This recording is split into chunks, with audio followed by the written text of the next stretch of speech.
Video after or before? You know? Yes, so I'm Jamie Toole with Lucky Horseshoes. I appreciate the opportunity to come here. Probably announcing the most exciting thing that's ever happened in my professional career and also for our city. We're bringing the Women's Professional Baseball League to town here this Saturday. So awesome. Incredibly excited. So we have a couple of videos to play here before I introduce the folks from the WPBL.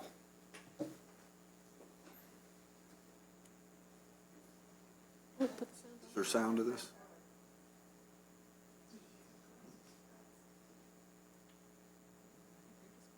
There we go, yeah, that works.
Just awesome. So thank you guys for playing the video. We're just incredibly excited. We've sold out opening night, and we're working on a sellout for Sunday. They'll play 7 straight weeks, and with gratitude, I introduce you to the commissioner and my friend of the WPBL, Justine Siegel, and William Moss. William, Justine.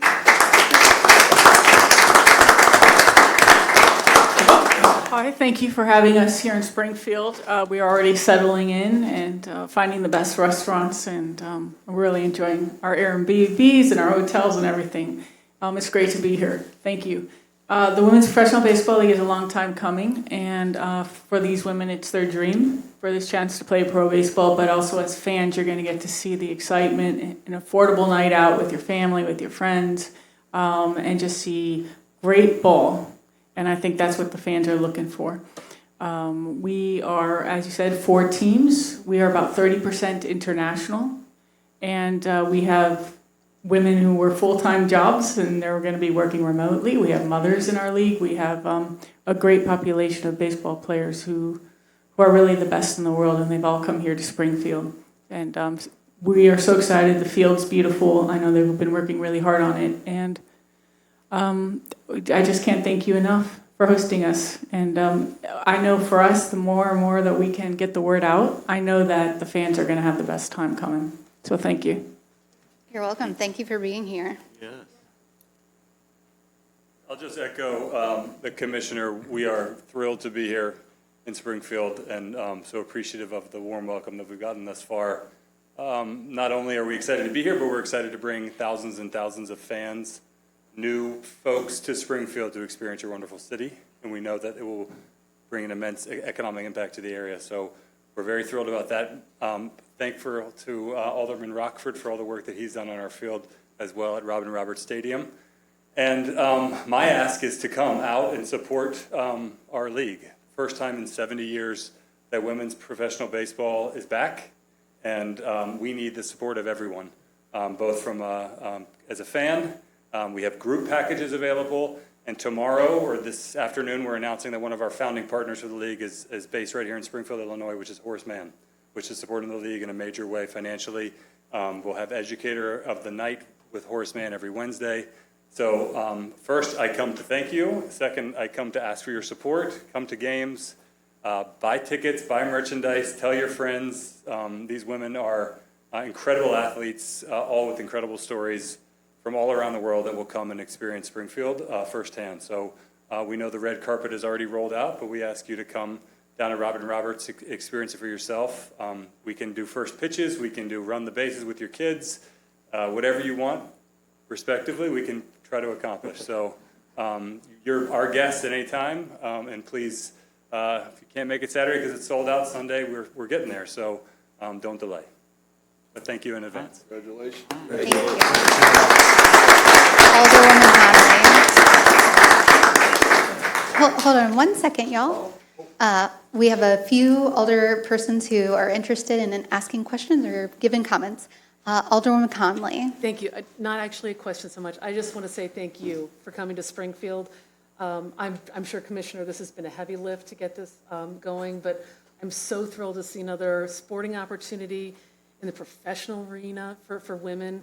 This is something I didn't think would happen. And so very excited, very disappointed in myself for not getting my Saturday night ticket, but I will be there Sunday, so looking forward to it. And just, if you need any restaurant recommendations, I can get you a list. I'm sure there's a lot of good restaurants. We have a lot of good eating in Springfield, yes. One of the great things about coming to our games is the accessibility to our players. You'll be able to get autographs, boys and girls will be able to take pictures with the players and just, really feel like they're a part of the magic, because they really are. It's just, what you're doing is setting up role models and giving young women and girls in our town, in our community, and hopefully these are going to be broadcast, recorded, people will be able to watch them. You're setting up examples for girls across this country, and I thank you very much for that. Because I'm sure this was a lot of work. Yeah, it's of course a lot of work, but we've been very lucky to have incredibly strong partners in Jamie and Melissa with the Horseshoes, but also all of our local vendors, whether it's Ace Sign Company or Goodman Fence, that have come and helping us transform the ballpark into the WPBL. So I'd be very remiss if I didn't thank Jamie and Melissa for their support. But you can catch all of our games streaming. We're yet to announce our deals. One is a very well-known four-letter network that you can probably figure out. So we're careful about our words in here. So fair enough. So anyway, we'll be announcing where you can catch the games. Every game will be streamed live. So there will be lots of publicity both for Springfield and the local companies that we're working with from an advertising and sponsorship perspective. Wonderful. That's great to hear. Thank you so much. I'm not the only one, so. Yeah, thank you. Alderman Carlson. Thank you, Chair. And you might have said, but I'd be remiss if we didn't thank Melissa and Jamie for the last 5 years. And I've gotten to know you two over the years, and I appreciate all the hard work and just sticking to the game plans, putting your head down and just working hard. And then, is it true that the overflow parking tomorrow night will be in Rockford's yard for Friday night? At a steep price. Thank you, Chair. Oh, nice. There are a lot of people who know how to put the parking lots in their yards in that part of town. Yes, absolutely. Well, thank you all so much. Thank you for Thank you. coming. Thank you. Okay, and that was our only presentation, clerk? All right. Next, we have ordinances tabled or remaining in committee. Mr. Clerk, could you please read those ordinances? 2026-294 and 2026-339. Is there anyone who would like to remove any of these ordinances for committee consideration? Okay. Seeing none, now for ordinances for committee consideration. Mr. Clerk, would you please read the ordinances for CWLP? CWLP 2026-346 is an ordinance accepting proposal number 25-10 with Landis GYR for CWLP Advanced Metering Infrastructure, AMI, communication system, the amount not to exceed $12,799,831.51 for a 15-year period for the Office of Public Utilities. Move for consent. Second. Move for debate, please. Who said debate? Alderman Gregory for debate and Alderman Gregory for comment. Yes, thank you. I'm happy to see this. This is definitely a next step in what we need to do to ensure reliability of information back and forth to our residents, power-wise. I just had a couple of questions as far as mapping of rollout, Scott, Mr. Rogers. And I was looking through the paperwork again. I didn't see any minority participation goals, or if they, if one of these 6 bidders had that information available for us. So the ordinances tonight are for the equipment, and I don't believe any of the installation, none of the labor, right? Yeah, so there's no labor in any of these ordinances. This is just the equipment, the software as a service, and the third one was. Oh, that's right, then the service agreement for the system. So this is only for the equipment. There'll be an ordinance coming back later for the labor to install. Okay, and will you have a sort of a map of where we're thinking about starting? We want to make sure that we touch a little bit. It's going to depend on timing of when all the equipment's installed and ready to be transferred over. Okay. So because of our billing cycles, we can only do in a schedule according to the billing cycle. So it won't be, it'll be random throughout the city. It won't be one area's going to get them all at once. It'll be certain pockets as the billing cycles go through. Okay. Well, I just know that, oftentimes when we have storms and things, we have some communication errors, and it is going to really, really help in the poor communities of our city. So, I look forward to that information coming forward, and I look forward to this next rollout. Thank you. Yeah, and I would say, Alderman Donlin. Yeah, thank you, Chair. Real quick question. I'm sorry I couldn't pull up the ordinance. Is this for electric or water? Electric only. Electric only. No, the network will be set up for water. So the way water is doing it, the water is much more difficult because the majority of the meters are pits with an iron lid on top. So then there's what they call an earth that'll sit on top of it. But then to change a water meter, you got to disconnect the line, shut the water off, disconnect the line, put the new one in. With this, you go up for electric, we go up, pull the old meter up, put the new one in. So water, the plan with water is, as they've been going through replacing meters, they haven't started yet, but we will start putting meters in that will connect to the network as we replace So, I hesitate to talk about the water since this isn't the ordinance, but I'll ask That's since you all brought it up. On the water side, what is the estimated, like when the ordinance comes, what will that, because this is a significant ordinance, almost 13 million, what will the water one be for just the equipment? The equipment for I know what water, they're doing. all this equipment will work with the water meter, so it's the meter cost, which is not significant. I see. What happens is the labor for the water is more significant. That's the issue. So is the water fund going to pay for any of this, since it does work No. with water too? Okay. No, so this network will be a little more robust, and part of it is we will be able to do some other advanced infrastructure work, where we'll be able to do some logistic work on our SCADA system through this network also. So we'll be able to expand what we can do remotely with not just the meters, but also with some of our equipment in the plant. And I've heard from constituents before about, believe it or not, we have some that are in Ameren about some of their meters making odd sounds and high pitches, and we won't have any of that, right? I can't guarantee that. Not that I know of, anyway. Okay. I'll take that as a no. Yeah. Thank you, Chair. You're welcome. Yeah, I second Alderman Donlin's observation that this is a pretty high dollar ordinance that we're considering here. And given that, I don't recall if I even got all the way down to the funding page, but is this going to come from the cash of Yeah, the electric? This is, when we refinanced our bond fund 2 years ago, I think it was, this is the cash for that, from Okay. that, is what's going to fund this whole project. Okay, wonderful. And would you like to give us your, like, 5 to whatever minute rundown of this big new improvement that folks are going to see in their houses? Well, we've got a utility meeting scheduled, presentation scheduled 25th of August. Here, Yeah. So.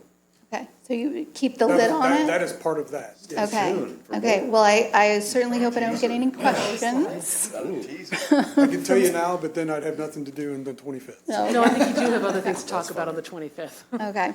And then I have one other very silly question out of my inexperience. So I was reading this contract, and I noticed a lot of references to bankruptcy, and that, is that like a normal thing for a contract of this nature and this scope? Yeah, this is a 13, and when you include all of it, it's about a $16 million contract. It's over 15 years. So we want to protect ourselves in the event of bankruptcy, make sure that as we're investing in this infrastructure and meters that are going to be going throughout the city with this long life, that the company we're working with is not going to be going into bankruptcy, and that we're protected if they do. Okay, just making sure, because I thought this was their information, but yeah, works. Okay, thank you very much. Anybody else? No? Okay, thank you. Madam Chair, I withdraw my debate. Oh, Motion okay. for consent. Second. All those in favor for consent? Aye. Any opposed? The ayes have it.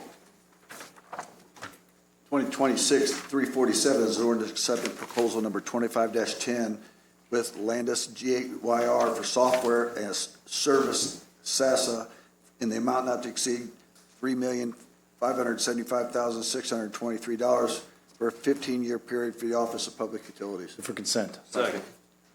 Any discussion? All those in favor? Aye. Any opposed? The ayes have it. 2026-348 is an ordinance accepting proposal number 25-10 with Landis GYR for the support agreement in the amount not to exceed $40,175.92 for the 15-year period for the Office of Public Utilities. Move to consent. Second. Any discussion? No, I will just, would like to put on the record that that seems very inexpensive for support, so. But I'm sure on the 25th, we'll get a rundown of why it, Very expensive, or did you? inexpensive. Oh, yeah, you're right. I Seems- was gonna say, that's pretty good for 15 years. Right? 40,000, okay. But yes, and all those in favor? Aye. Any opposed? The ayes have it. 2026-349 is ordinance authorizing the technical support and maintenance for the PI historian software for the power plant electric generation department of LOC in amount not to exceed $89,441.02. Move to consent. Second. Any discussion? All those in favor? Aye. Any opposed? The ayes have it. 2026-350 is an ordinance authorizing a purchase of Barracuda email protection for the cloud email archiving for the J4 Tech Solutions from the Omega joint purchase contract in amount not to exceed $56,952 for the Office of Public Utilities. Move to consent. Second. Any discussion? All those in favor? Aye. Any opposed? The ayes have it. 2026-351 is an ordinance authorizing the purchase of a vacuum pump assembly from Harris Equipment Corporation for Dolman Unit 4 in amount not to exceed $86,160.47 for the Office of Public Move Utilities. for consent. Second. Any discussion? All those in favor? Aye. Aye. Any opposed? The ayes have it. 2026-352 is an ordinance accepting bids from multiple vendors for the contract UE 2704-21 supplemental electrical staffing in the amount not to exceed $9 million for the Office of Public Utilities. Move to consent. Second. Any discussion? Yeah. Alderwoman Conley. Scott, I love the optimism of sitting in the back of the room.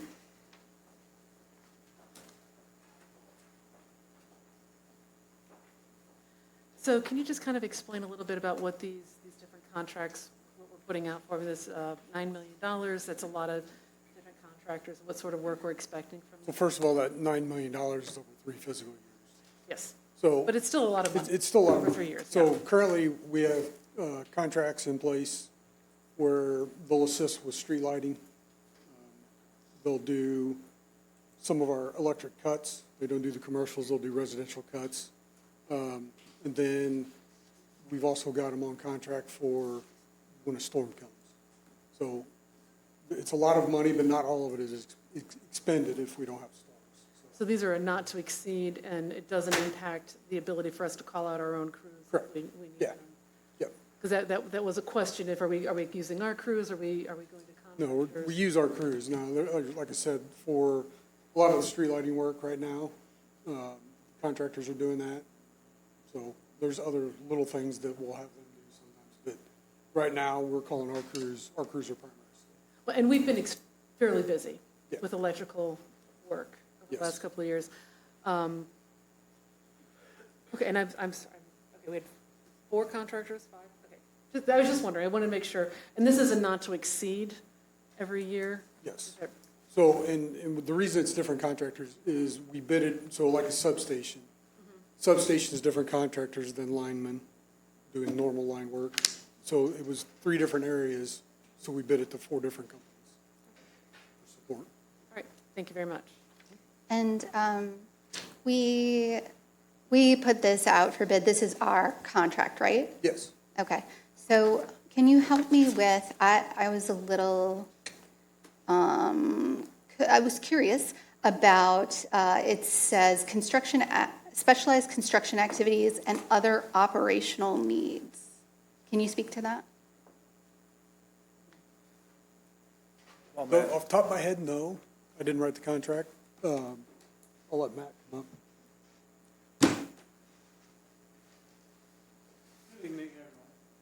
Good evening. So this contract is supplemental to our own workforce.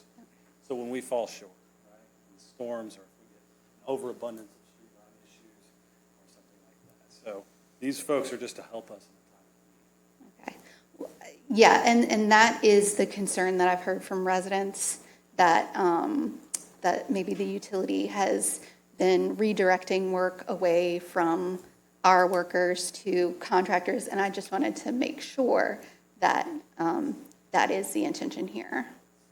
Yeah, okay. Alderman Gregory. Yes, thank you, Madam Chair. On the topic of streetlight improvements and things and sort of investigating those, do they help out in that area? I mean, because I know I've had some communication about those different areas and stuff like that. They can.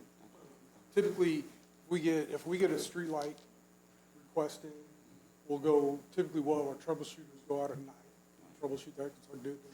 Right. So they'll go out and troubleshoot it at night, then if they can't fix it, if it's not just a light or bulb, then they'll put a ticket in, and then our construction guys. All right. So when I hear that, I look for and I think of we talk about often, we have different areas that have bad lighting or trees and lighting and things. So I thought maybe they would be helping out in that area and sort of assessing, some of the areas that we know are in need. Like the one area you said, that will go to engineering first. Okay. They'll do the assessment. Then they'll come up with a plan, and then they will plan that. Then they turn it over to construction to do whatever improvements it is. If it is trees around streetlights, Public Works clears those trees around streetlights. I appreciate you, sir. Okay. I don't believe anyone has anything else, so all those in favor for consent? Aye. Any opposed? The ayes have it. Thank you. 2026-353 is an ordinance authorizing payment to the Energy Authority, Inc. for the load forecasting study in the amount not to exceed $25,867 for the Office of Public Utilities. Move to consent. Second. Any discussion? All those in favor? Aye. Any opposed? The ayes have it. Public Works, 2026-354 is an ordinance authorizing purchase of real estate between the City of Springfield and Ryko Hurd and Shante Burks located at 3210 Victoria Drive in the amount not to exceed $700 for the Office of Public. Move for consent. Second. Any discussion? All those in favor? Aye. Any opposed? The ayes have it. 2026-355 is an ordinance authorizing the purchase of real estate between the city of Springfield and Millbrook, Inc., located at 801 South MacArthur Boulevard, in an amount not to exceed $1,400 for the Office of Public Works. Move to consent. Second. Any discussion? All those in favor? Aye. Any opposed? The ayes have it. 2026-356 is an ordinance authorizing purchase of a 2026 F-150 pickup and a 2026 Ford Ranger from Marl Brothers Ford, Inc., in an amount not to exceed $92,045 under the state contract number 1-416CMSBOSS4-P-29479 for the Office of Public Works. Move consent. Second. Any discussion? All those in favor? Aye. Any opposed? The ayes have it. 2026-357 is an ordinance authorizing a reobligation ARPA budget authority with Sangamon County Water Reclamation District for the installation of sanitary sewers in the property at Lake Springfield in the amount not to exceed $710,036.12 for the Office of Public Works. Move consent. Second. Second. Motion for debate, please. Okay. Any discussion?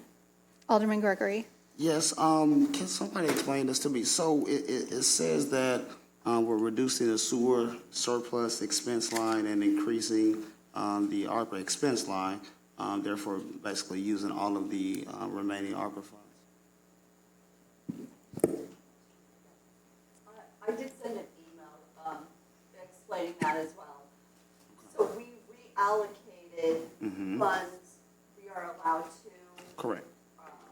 With the ARPA compliance rules, to move funds to other open existing projects.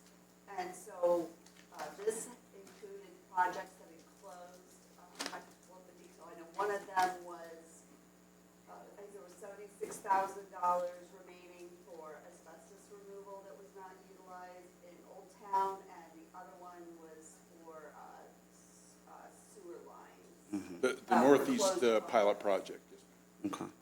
So my concern is, 3 years ago, we had about 1.5, almost $2 million that was allocated to things like workforce development, et cetera, and those funds were reallocated, of course, for different things. Certainly, I have no issue with sanitary sewers.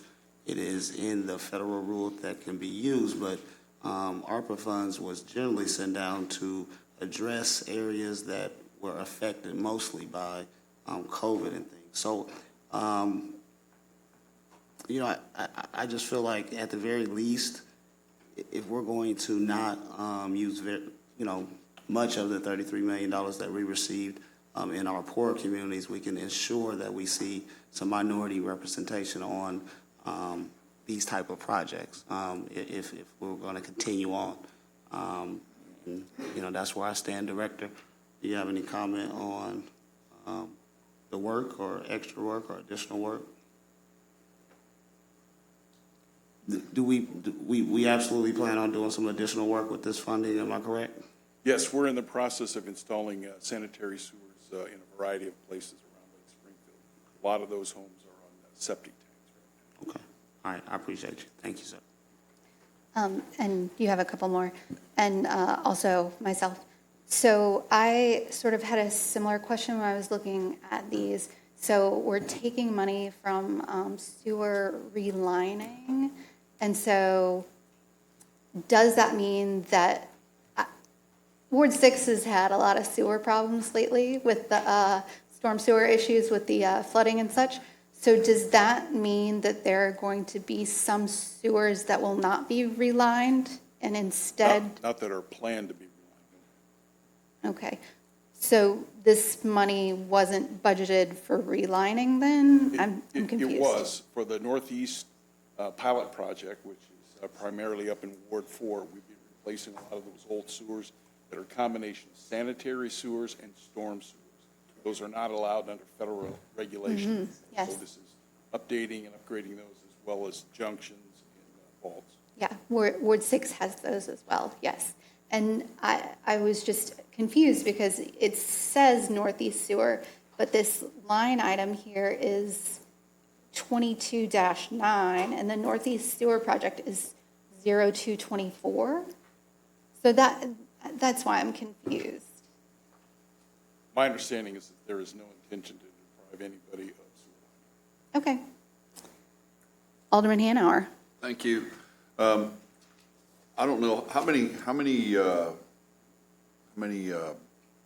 people will this get off of septic tanks out at the, will this pretty much complete the septic tank I don't want to remove? say that it would complete it, but it would go a long way to help with this. And I don't know, maybe the clerk knows from the background, but are we supposed to, are we under the gun with EPA on getting this done? We certainly don't want things leaching into Lake Springfield, you know. I didn't know if Jeff knows, but, you know, I realize, you know, everybody's got work to do, but we also got to take care of our water supply too. And, you know, it's something we got to get them off of septic tanks. And I think we had some ARPA money that went to that, where we got a few things, you know, quite a few people done. I'd just like to, hopefully this will get most of it done. For the most part, Alderman, we're kind of at the end of the line. Right. The last couple of 3 houses that are in a distant part of it, most of the areas that are more congested, if you will. Right. We've accomplished that, so we're kind of buttoning up there. Okay, thank you. Okay, Alderwoman Conley. Thank you. Yeah, and I just want to, Alderman Gregory, I appreciate your comments about, you know, ensuring minority contractors on this project. I will say, when we originally allocated money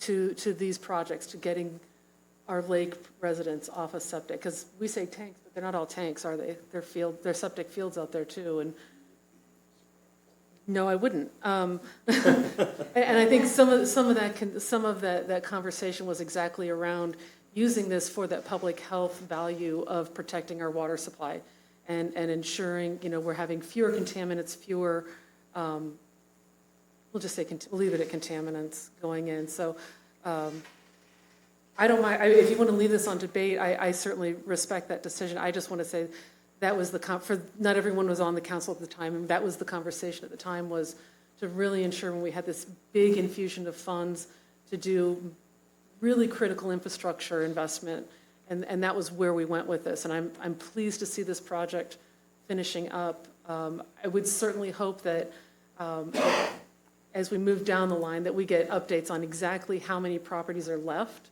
that are not connected to a sanitary system, so that we can, you know, put that into our budget. We can prioritize getting everyone around the lake onto a sanitary system, and doing this the right way. And, you know, it's not just protecting people boating. This is our drinking water, and it, you know, we're making that investment with other activities that we're doing around the lake.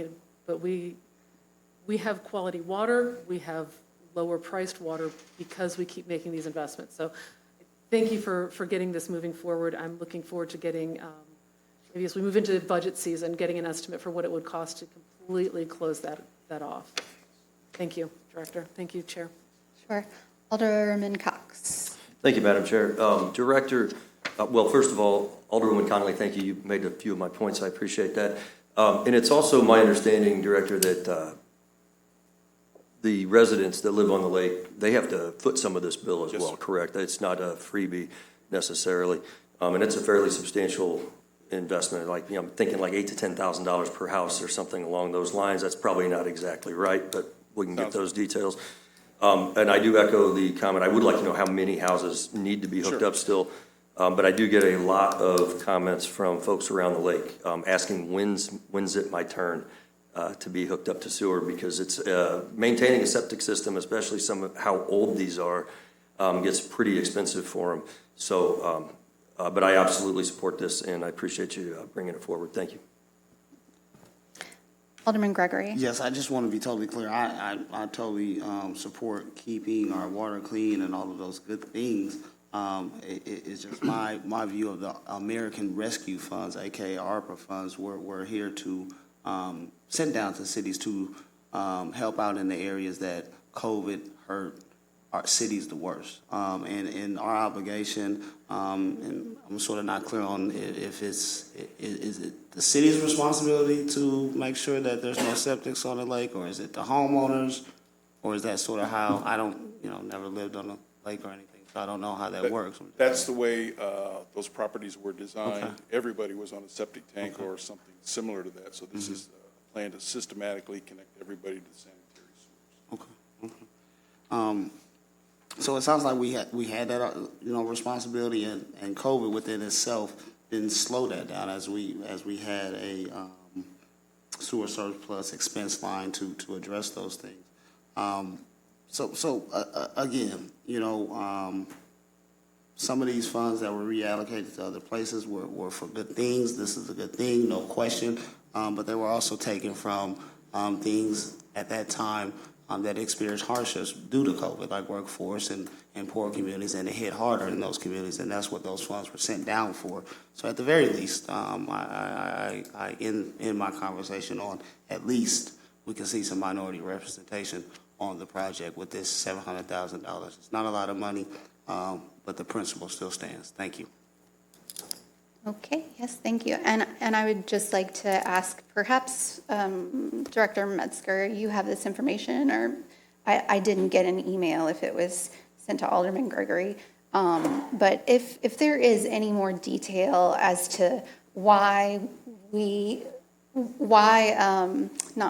wasn't here, why council allocated the amount of money they did for the Lake Springfield sewer conversions, why it is now not enough, and then what was the rationale for allocating the money to sewer infrastructure relining writ large, non-specific, not the Northeast Sewer Project.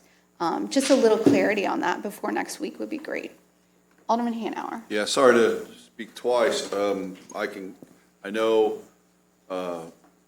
one of the biggest issues was that with the leaching of the tanks, it raises the phosphate level in the lake, was my understanding back then. Now, it's been quite a while, but we do a lot of things to try to cut back on the phosphate levels.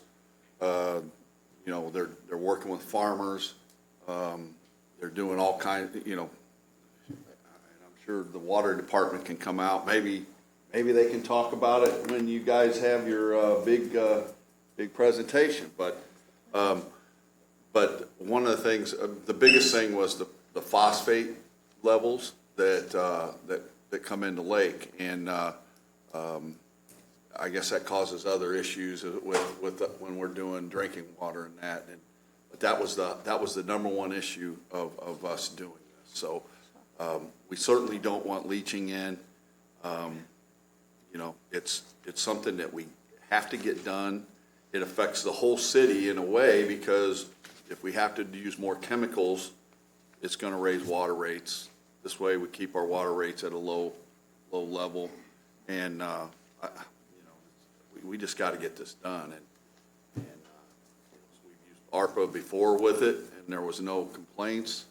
I think that that was early on in the ARPA stage that we got money for that, and that was at the time Alderman Redpath pushed hard for that, and we got that through. And so we just have to protect our lake, and that's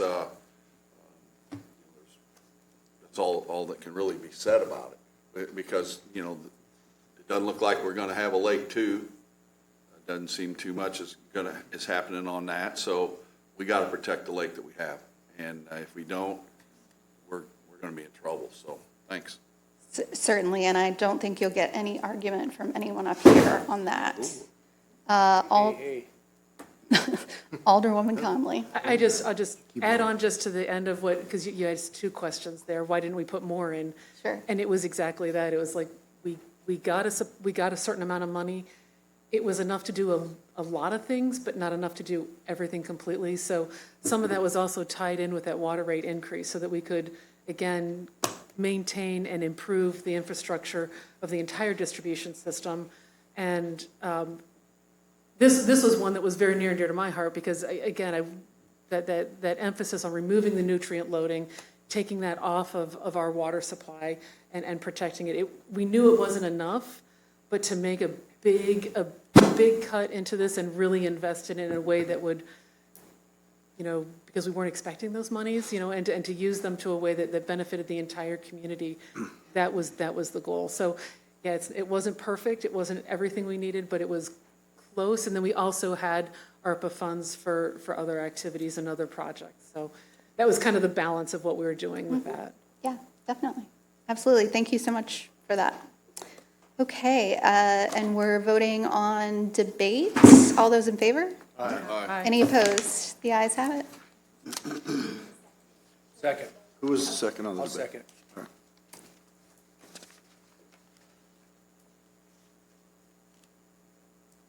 Ready, Chairman? Oh, yeah. 2026-358 is an ordinance authorizing a 5-year contract for Samsara Fleet GPS and Telematics in the amount not to exceed $620,688.53 with Carasoft Technology Corp. for the Office of Public Works and Utilities. Move consent. Second. Any discussion? All those in favor? Aye. Any opposed? The ayes have it. 2026-359 is an ordinance authorizing a 1-year extension of lease agreement with the Springfield, Illinois African American History Foundation, DBA, the Springfield Central Illinois African American History Museum, for the property located at 1440 Monument Avenue. Motion for consent. And Second. there is discussion. Alderman Gregory. Can I ask a question? Why do we just do 1 year with them? Have we had conversations with them? I mean, they've been there for quite some time. Have we had conversations with them about long-term leases, 25-year leases, et cetera? I know they just got a grant not too long ago, and I know it held that we passed through, and it held them to the location for a while. And No, I think both parties were just interested in doing a 1-year extension. It's certainly something we can explore with them going forward. okay, can we put Alderwoman Purchase? Do you mind putting this on debate so we can have some conversation? Sure, motion for debate. Second. Sure, absolutely. Director Metzger. We are looking at some options with that as well. So we aren't complete. The 1 year is what we're doing right now. Okay. Do we know, is there any thought process on when we will have that decision? Is it something that we can talk with them about and have ready for next week? Not before the lease expires. All right, thank you. Appreciate it. All right, so the motion on the floor is for debate. All those in favor? Aye. Any opposed? The ayes have it. General City Business 2026-360 is an ordinance approving the appointment of Doris Turner to the Mid-Illinois Medical District Commission. Move to debate. Second. Any discussion? All those in favor? Aye. Any opposed? The ayes have it. 2026-361 is an ordinance to decrease the number of Class D liquor licenses by 1 due to the closure of business by Eagle Golf and Grill, Inc., DBA Eagle Golf and Grill, located at 3941 Pintel Drive. Move for consent. Second. Any discussion? All those in favor? Aye. Any opposed? The ayes have it. 2026-362 is an ordinance to increase the number of Class D liquor licenses by 1 for Coffee and Fields, Inc., DBA Gold Leaf, located at 916 West Laurel Street. Motion for consent. Second. All those in favor? Aye. Any opposed? The ayes have it. 2026-363 is an ordinance authorizing acceptance of a proposal under RFP CS 19-29 for the execution of an agreement with Kennedy and Markham LLC for the purchase of city-owned property consisting of 1 vacant lot at 2032 Peoria Road in the amount of $500 for the Office of Budget and Management. Move consent. Second. Any discussion?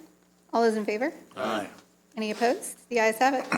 2026-364 is an ordinance approving residential assistance homeowners utilization cannabis tax funds in an amount not to exceed $378,000 for the Office of Economic Development. Madam Motion Chair, for I'd like to consent.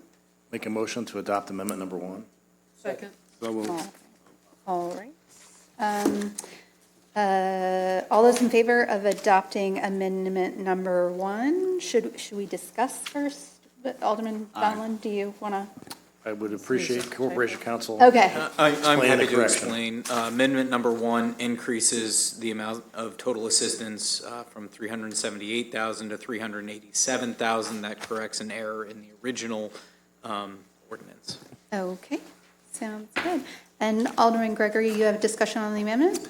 No, I'm happy to see this. I would just say that, these are 16 homeowners, not only on the east side, but in our expanded boundaries that we did just complete. So, the fruits of, that those changes are working, and I'm happy to see this, and, we'll keep moving forward. Thank you. Awesome. All right, all those in favor for adopting amendment number 1? Aye. Aye. Any opposed? The ayes have it. Motion for consent. Second. Okay, any discussion? Seeing none, all those in favor? Aye. Any opposed? The ayes have it. That's all, Madam Chair. Well, certainly is. All right, any unfinished business to come before the council today? Yes. Alderman Rockford. Director Fuchs, he's still here? Who's here?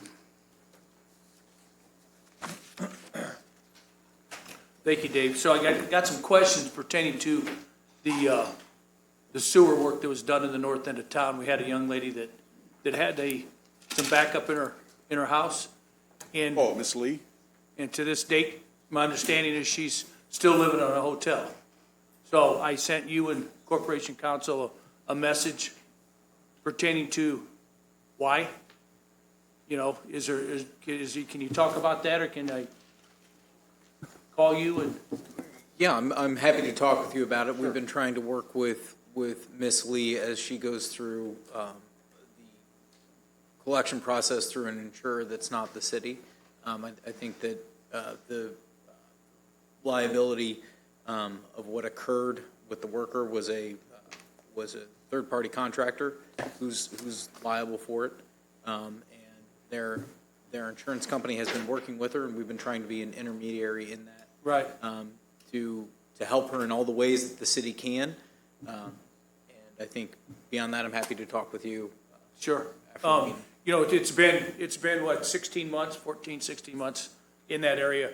And I just think that, for her and her children to be in a hotel is unbelievable for this time period.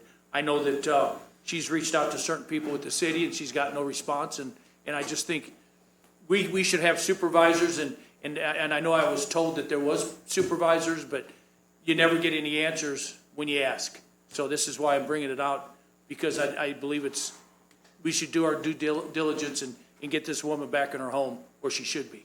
So thank you. I'll give you a call and we'll talk. Thank you. Alderman Gregory. That wasn't going to be my topic, but I agree with Alderman Rockford. I've been involved with the young lady, and 15 months now is 16 months, and from the actions that's taken, it's obviously their fault. But 15, 16 months with 4 kids in a hotel room with no fault of her own, wasn't even there, come home to this mess.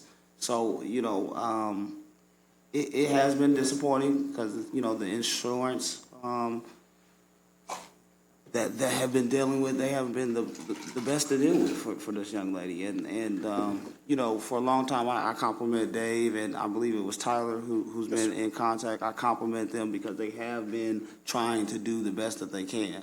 But we do have a constituent that we're trying to do some type of sewer line stuff that it went wrong. That's been staying in a hotel for 15 months.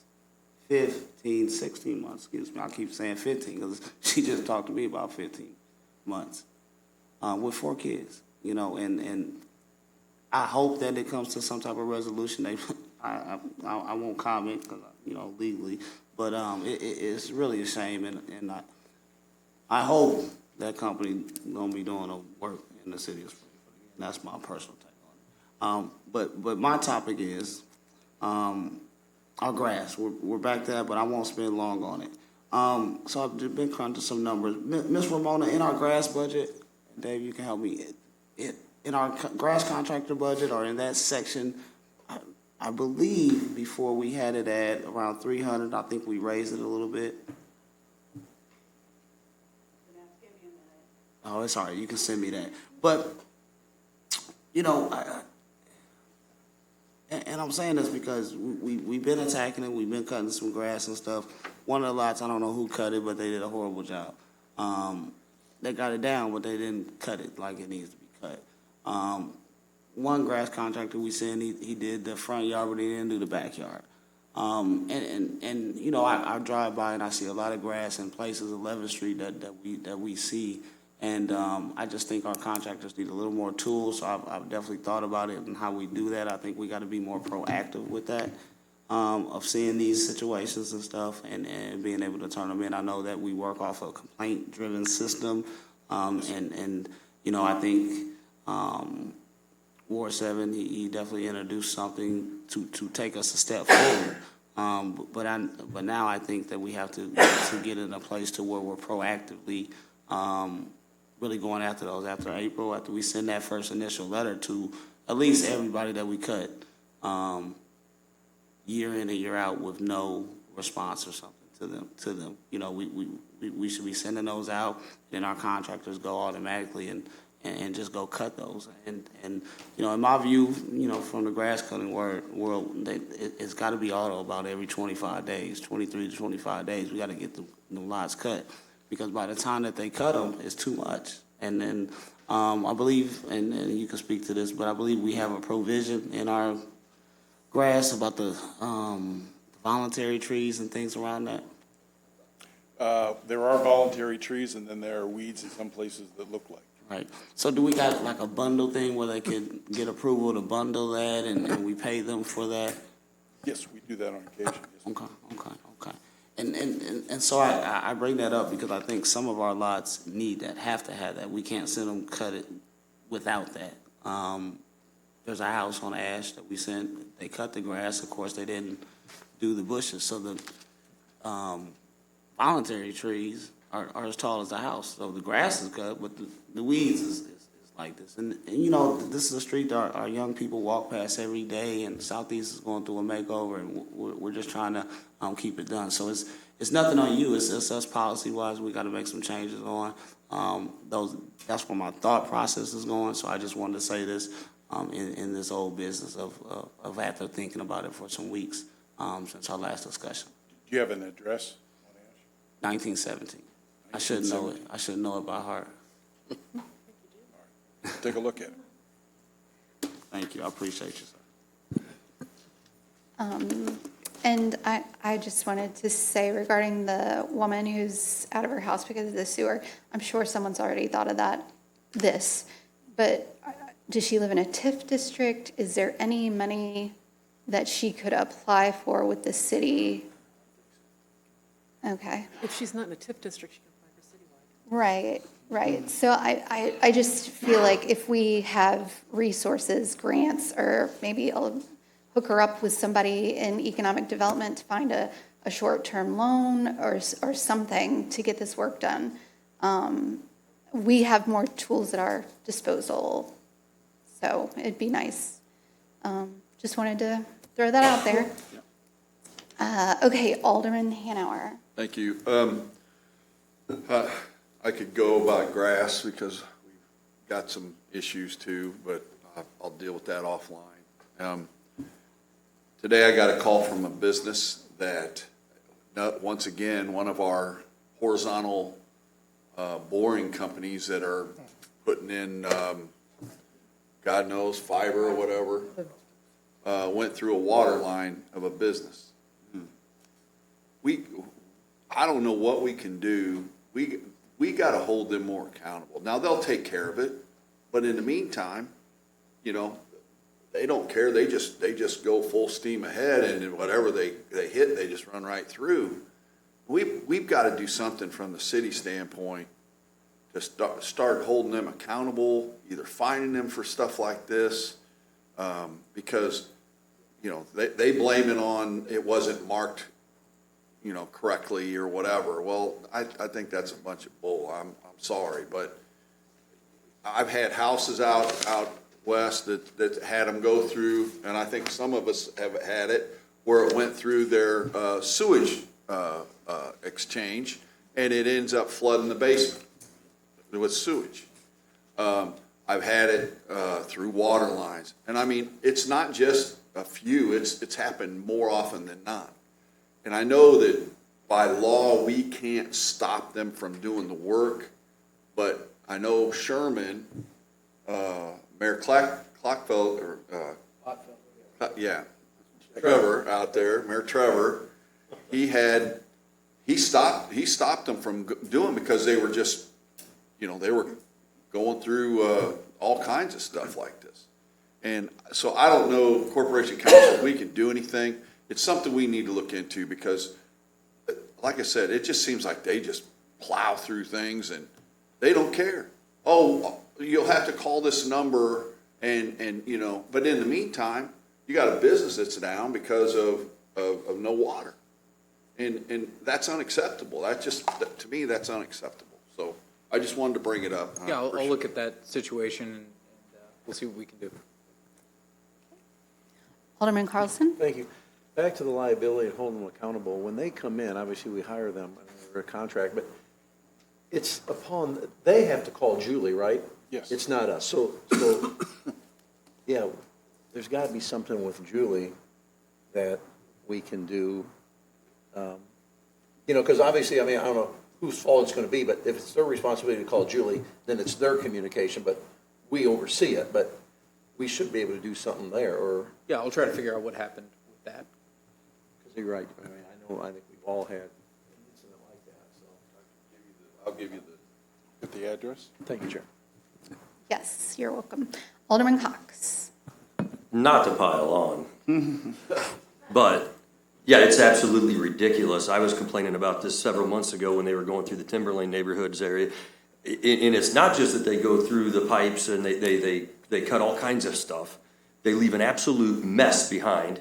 I mean, everything from just empty water bottles and trash to, they're supposed to make it look like before they showed up, right? They're supposed to plant grass seed and they're supposed to get all this stuff out of there. And they leave an absolute mess. And then it takes 100 phone calls, like you said, Alderman Hanauer, to get them to come back and get it cleaned up. And then nobody has an answer when they get on the phone. So I 100% agree. And if we can come up with some kind of an ordinance or some kind of rule change or something in the contract to hold these people accountable, I'm 100% behind it. Thank you, Madam Chair. Yes, you're welcome. I would support regulations or licensing. I don't know. We have a contract with them? We don't have. Oh, okay, okay, yeah, that seemed wrong. But yeah, it's a home rule city. We should be able to give them some guidelines, no? Well, it's not that simple because the General Assembly has passed the cable and video competition law, which significantly restricts our ability to prevent this type of horizontal boring, but I can see what I can do. Okay, wonderful, thank you. Any more? I think that might. Just real quick, I mean, we do have a permitting process, right? They have to come to the city to get a permit, but these permits apparently are fairly loose, I guess, because there's nothing we can't seem to hold them accountable. So maybe there's something there, Corporation Council. I don't know, and I hope you're not taking this the wrong way. I'm not yelling at you. I'm yelling at the situation, right? But anyway, that's all I've got. Thank you. All right. And is everyone good with books? Yeah, okay. Thanks, Dave. Yes. Thank you, Director. Don't go far, Dave. Okay, any new business? I got something. Alderwoman Conley. Thank you, Chair. And Dave, actually, you don't have to come back up, especially since we're piling on corporate responsibility or lack of. I had an issue in my ward where a resident was helping an elderly parent sign up for new garbage. This was resolved. It's been a couple of years that the person went through Republic. And they did what a lot of us do these days. They go online and they signed up for their new waste under Republic services, which you can't do with Lake Area. Lake Area, you call them. But Republic sends you to their website. On their website, they charge $50 a month. That is not the acceptable rate in the city of Springfield. We've reached out, Dave, your staff were very helpful, we got it sorted, and I thought it was sorted until very recently. I've gotten multiple questions directed to me, and then I actually started new garbage service, so I went on to try it too. And absolutely, Republic does not offer a city of Springfield rate on their website. So I just want to put this out there for people in the community to understand, like, I'm hearing, oh, we aren't having problems, they're doing fine. We don't have problems because I don't know that everyone knows that $50 a month is not the established rate for the city of Springfield. The city of Springfield, you are only allowed to charge $15 a month. It's $45 a quarter, which is less than what you can get for Republic's monthly rate on their website. It's absolutely astonishing to me that they cannot modify their website. You have to know that you get the city of Springfield rate.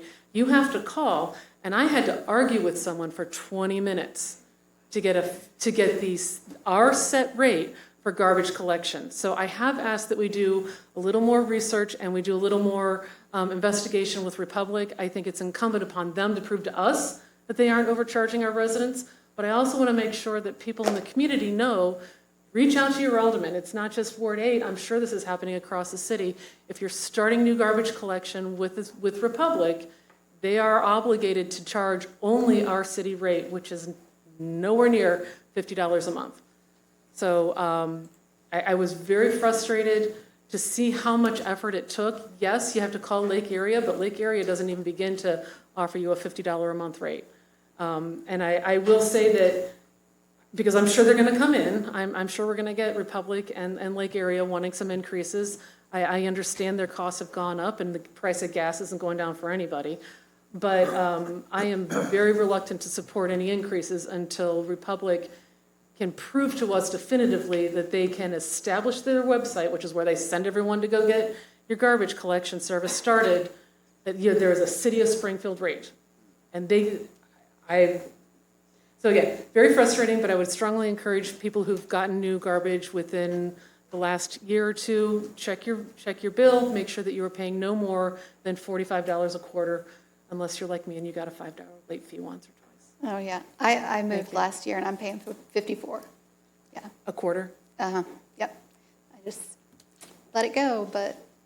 It's $15 a month. Yeah. And we are capped at $45 a quarter. So just want to make sure that other people are aware of this, because I understand Public Works is limited in how they can enforce this because we as a city don't have access to that billing system. But Republic Waste does. And the fact that there's not more outreach and education, A, for their customer service line, and B, I want to make sure that our residents know. Ask for what you deserve. We at the city negotiated this. This is a service, a rate that we control to keep cost affordable in the city of Springfield. If anyone's paying over $15 a month for their garbage through Republic, and I've never gotten a complaint from anyone from Lake Area, please reach out to your alderman, whatever ward you're in, and let us know. So thank you, Chair. You're welcome. Absolutely. Alderman Hanauer. Yeah, I just have a question for Corporation Counsel. I'd like to know what your time was in the triathlon the other day. I think that in my 12 years or 11 plus years of being up here, you might be the first person on this thing that actually took the initiative to finish the triathlon or even start the triathlon. Chuck, there's no way you didn't even get to the water. So wow. Congratulations, though. I was pretty impressed. Thanks. So what was your time? Well, it was, in the sprint, it was 1 hour, 17 minutes, and 54 seconds. But I would have, Ralph would be ashamed of my swim time. It was a very, very slow swim. Congratulations. Yeah, congratulations. That's awesome. You did it faster than I know any of us. Colleen That's amazing. does marathons, but That's something. Alderman Donlin. Yeah, thank you, Madam Chair. Alderwoman Conley, thank you for bringing that up. I was unaware of that. That's appalling. When Alderwoman Purchase and I had a meeting with the Republic representatives probably a little over a year ago in Tim's office, they were talking about rate increases.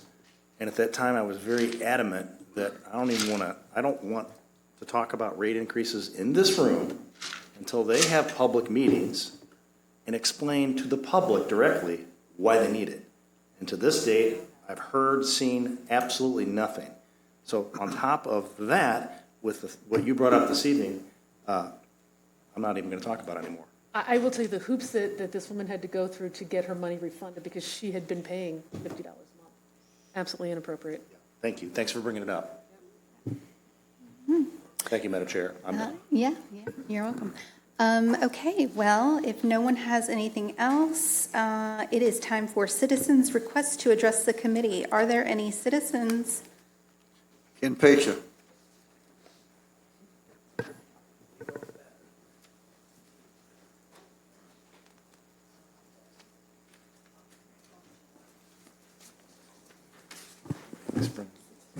Hi, boys.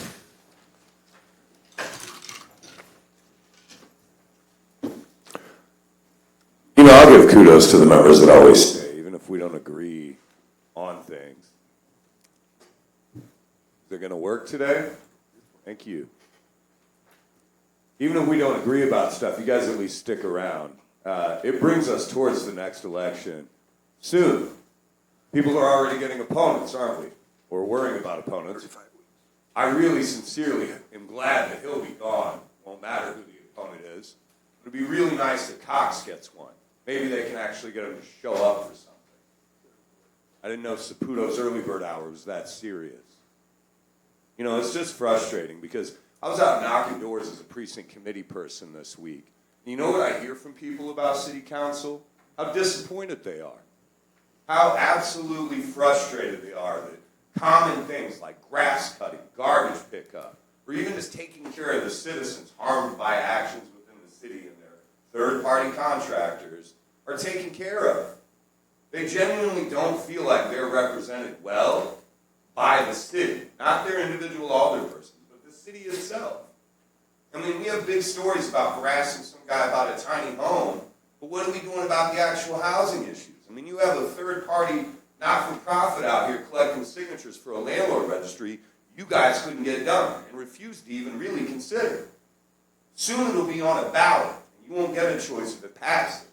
You'll have to do something at that point. Some of you, at least. It depends on how long it takes and how the election turns out. Some of you may not even be here.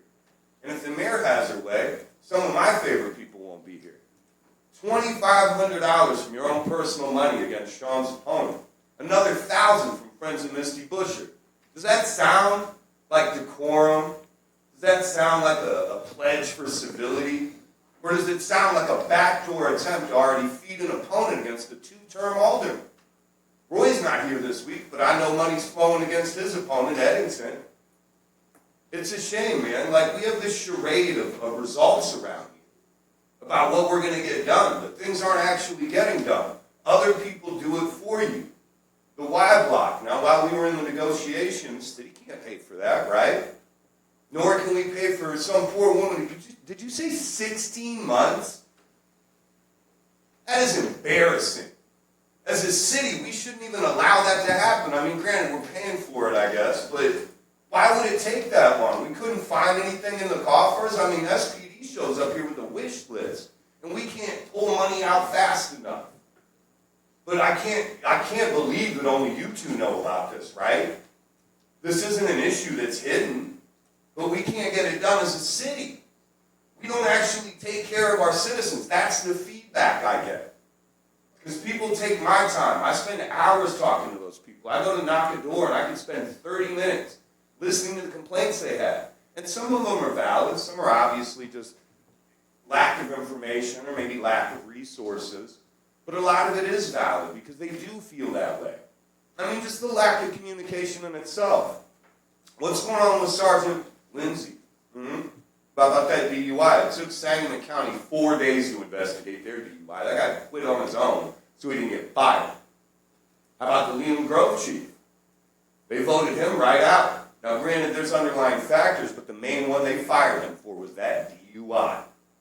And yet we sit in silence. This is July 4th. An entire month is now elapsed almost, with no communication from the city, from SPD. Sure, we serve for administrative duties, but where's the communication?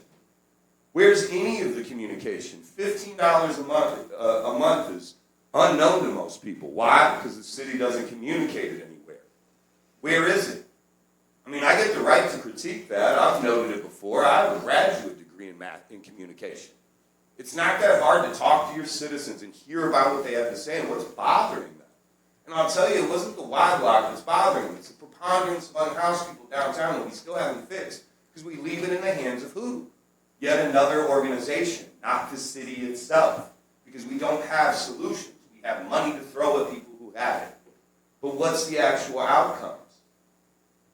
I mean, really, the Police Civilian Review Commission just met. You know what their outcome was on Promise Davis? Officer Walters, of course, followed all procedures, punching that teenager in the face. The communication on that was I didn't get to go to that meeting because they canceled the one the week before and then rescheduled it a week later during Levin. Does that sound like they want attendees from the community?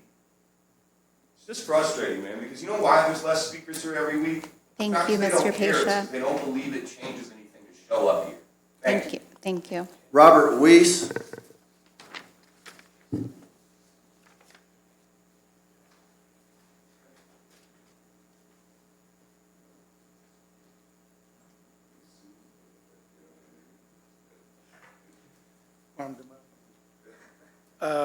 First of all, let me just say that you all are one of my favorite TV programs to watch. And in kidding about that, what I'm really saying is that I do think it's important to have one's ear to the ground to know what's going on.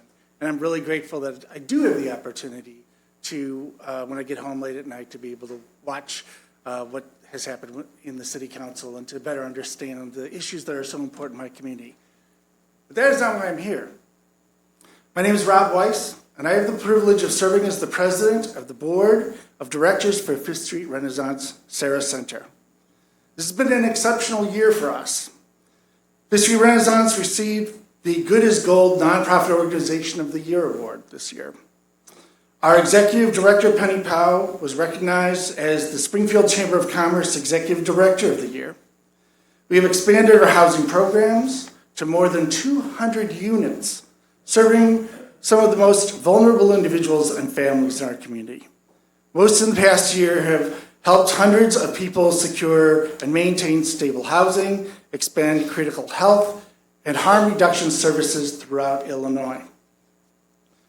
We have grown our mobile outreach program to have 2 mobile units and strengthened partnerships that improve the health and well-being of our community across the state.